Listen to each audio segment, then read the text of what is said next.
Off the coast of Oman, a Cyprus-flagged container ship, called the GFS Galaxy, is currently engulfed in heavy flames. The strike severely damaged the vessel's engine room, forcing it to a dead halt. Rescue teams managed to pull 10 Indian crew members to safety, but in the chaos, one civilian sailor vanished without a trace. The attack was deliberately orchestrated by Iran's Islamic Revolutionary Guard Corps.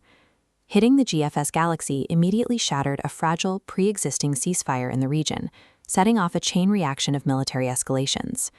Here is where it happened: the Strait of Hormuz. This tight passage is a critical artery. Millions of barrels of oil pass through daily. And the GFS Galaxy wasn't alone. Earlier this week, 3 other tankers were hit here. Whoever controls the flow of traffic through this specific strait holds massive leverage over the entire global economy. According to Iranian state media, the IRGC claims they attacked the GFS Galaxy because the ship had intentionally disabled its tracking systems and veered out of its designated lane. The problem is that maritime rules are actively disputed. Iran dictates one path it considers safe, while the US suggests entirely different routes for commercial vessels. From the American perspective, Iran uses these lane deviations as an excuse to systematically target international commerce. Navigating the strait requires playing a lethal guessing game. Following one nation's map effectively puts a bullseye on your hull from the other. The US response was immediate and massive.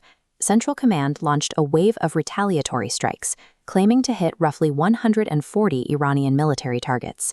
Iran fired back, utilizing a rapidly expanding supply chain.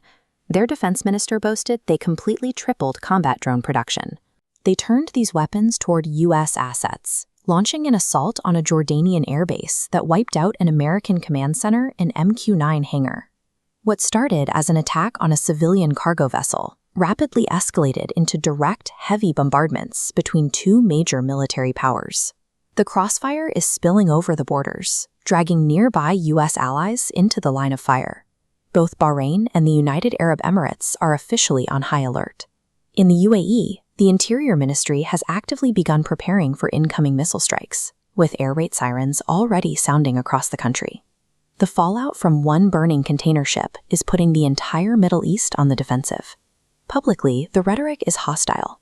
US officials warned that Iran will pay a heavy price, with Donald Trump declaring that any previous ceasefire is now completely over. But behind closed doors, a very different conversation is happening. According to US intelligence leaks, Iranian officials used diplomatic back channels to tell the US that the tanker attacks were actually a mistake. Their defense relies on pointing the finger at a rogue faction.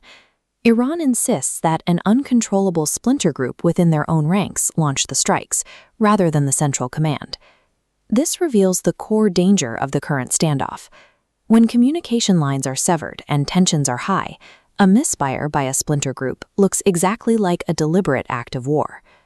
The United States laid out a clear ultimatum. Iran must publicly commit to halting all attacks on commercial vessels and officially guarantee that the Strait of Hormuz remains open for international trade. The IRGC took the exact opposite stance. They've announced the shipping route is closed until further notice, threatening a severe military response to any American intervention. Meanwhile, the 10 rescued Indian sailors from the GFS Galaxy are safe, but search and rescue teams are still scouring the waters for the one missing crewmate. As diplomats try to untangle the crisis in secret, the world's most critical shipping artery is effectively blocked, leaving the global economy waiting to see who decides to shoot next.